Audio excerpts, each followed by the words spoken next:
Hello friends কি খবৰ আপোনালোকৰ আজি এই beautiful palazzo cutting and stitching full video আপোনালোকৰ মাজলৈ লৈ আহিলো এই মই কাপোৰটো লৈ লৈছো 10 বছৰৰ পৰা 12 বছৰৰ বাচ্চাৰ কাৰণে এটো জোখত আপোনালোকে কাটিলে হৈ যাব কাপোৰটো মই প্ৰথমতে 4 ভাগ কৰি লৈছো এতে মই 11 হাফ লৈ লৈছো ওপৰৰ ফালে মই সিধা কৰি এটা মাৰ্ক কৰি লৈছো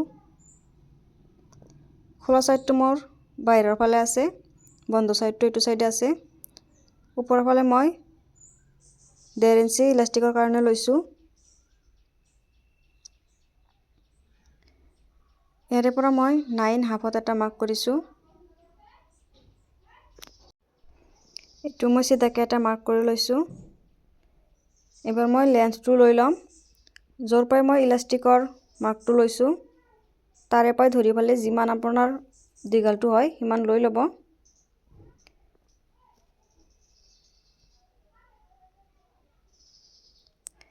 ইয়াতে মই 9 হাফ লৈছো মই কেনেকৈ লৈছো মই জোখটো আপোনাক বুজাই দিছো ইয়াতে মোৰ হিপ ৰাউন্ড আছে 22 ডিভাইড 4 কৰিছো তাৰ লগত 4 প্লাস কৰিছো মোৰ হল 9.5 দেখিব পাৰিছে এনেকুৱাকৈ মই লৈ লৈছো এবাৰ ওপৰত মই কিমান লম 22 ডিভাইড 4 কৰিছো মোৰ হৈছে 5.5 প্লাস 2 কৰিছো মোৰ হৈছে 7.5 ওপৰৰ ফালে মই 7.5 লৈ লম যিকোনো সাইজতে আপোনালোকে এনেকুৱাকৈ কৰি লব তলৰ ফালে প্লাস 1 ইঞ্চি কৰিব লাগিব মোৰ হৈ গল 8.5 এবাৰ মই সিধাকে মাৰ্কটো দি লম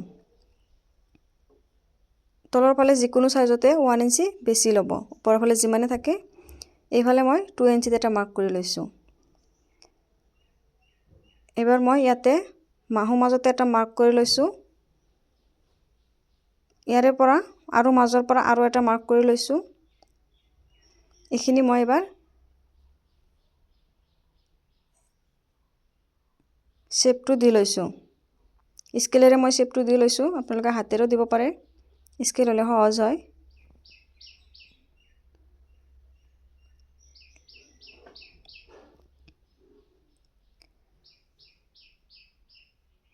এবাৰ মই লেন্থটো লৈছো 31 তলৰ ফালে মই 1.5 ইঞ্চি লৈছো 1.5 ইঞ্চি লৈছো তলৰ ফালে এক্সট্ৰা তলৰ ফালে জাপাৰ কাৰণে আপোনালোকে অলপ বেছি মোটা কৰিব খুজিলে 2 ইঞ্চি দিব পাৰে 8 ইঞ্চি দিব পাৰে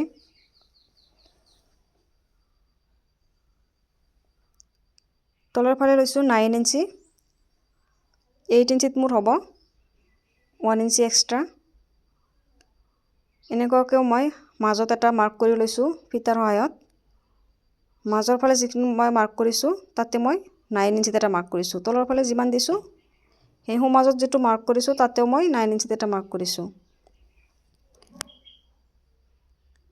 এইবাৰ এই দুটা মাৰ্ক মিলাই লম স্কেলেৰে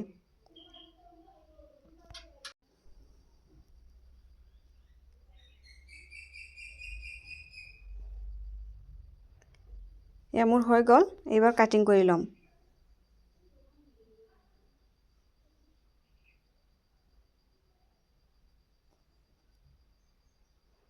মই কাটিং কৰি লৈছো এবাৰ সিলাই কৰি লম প্ৰথমতে তলৰ ফালে যেটো এক্সট্ৰা 1.5 ইঞ্চি ৰাখিছো তলৰ ফালে জাপি লৈ লম দেখিব পাৰিছে মই এটা টেকিং দি লৈছো সৰু কৰি এনেকুৱাকৈ হাফখিনি ভিতৰৰ ফালে দি যতে মই টেকিংটো দিছো এক্সট্ৰা যিখিনি দিছো গুটেখিনি ভিতৰত হৈ গৈছে এনেকুৱাকৈ দুটা ভাঁজ কৰি সিলাই লম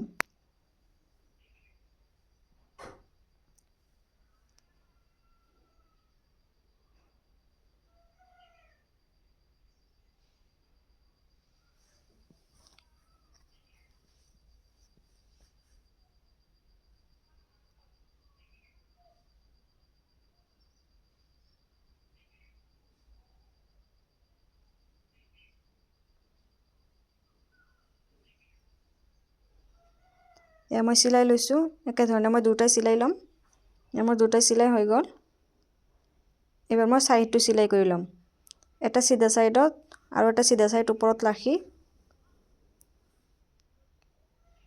দুটা সাইডে সিলাই কৰি লম।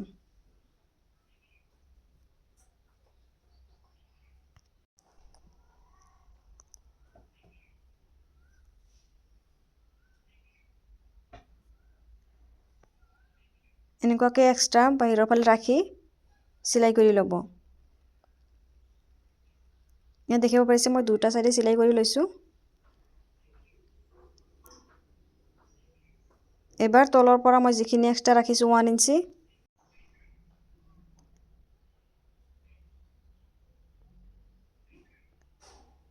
যেটো মই এক্সট্ৰা ৰাখিছো তাৰে পৰা মই যিখিনি এক্সট্ৰা কৰি ৰাখিছো এইখিনি মই সিলাই লৈছো।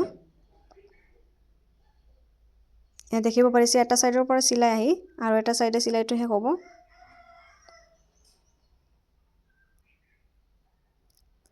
মই সিলাই লৈছো।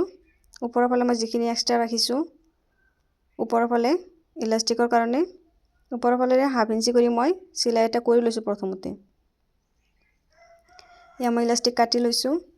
ইলাষ্টিকটো মই দুটা সমান কৰি ধৰি হাফ ইঞ্চি কৰি ভিতৰৰ ফালে ওপৰৰ ওপৰি কৰি লৈ সিলাই কৰি লৈছো। ইলাষ্টিকটোৰ জোখটো আপোনালোকে ল'ব হিপ ৰাউণ্ডটো যি হয় তাৰে পৰা সৰু বাচ্চা হলে 1.5 ইঞ্চি কম ল'ব। ধৰকচোন মোৰ ইয়াতে আছে 22 মই 1.5 ইঞ্চি কম লৈছো। ডাঙৰ হলে আপুনি 2.5 ইঞ্চি কম ল'ব। এটোই জোখ ইলাষ্টিকৰ ধুনীয়াকে ফিটিং হয়। এয়া দেখিব পাৰিছে একেবাৰে সাইডে মই সিলাইটো কৰিছো। অলপ ইলাষ্টিকত পৰা নাই সিলাইটো। এইবাৰ মই ইলাষ্টিকৰ ওপৰেদি ধুনীয়াকে দুটা সাইডে টানি ধৰি দেখিব পাৰিছে মই কিমান জোৰে টানিছো। টানি ধৰি ওপৰেদি মাজেৰে এটা সিলাই ল'ব। এমুৰ হৈ গল একেবাৰে সহজ। ভিডিওটো কেনে পালে নিশ্চয় জনাব। এমুৰ হৈ গল দেখিব পাৰিছে তলৰ ফালে ইস্ত্ৰি কৰা হোৱা নাই। ইস্ত্ৰি কৰিলে ধুনীয়াকে বহি যাব।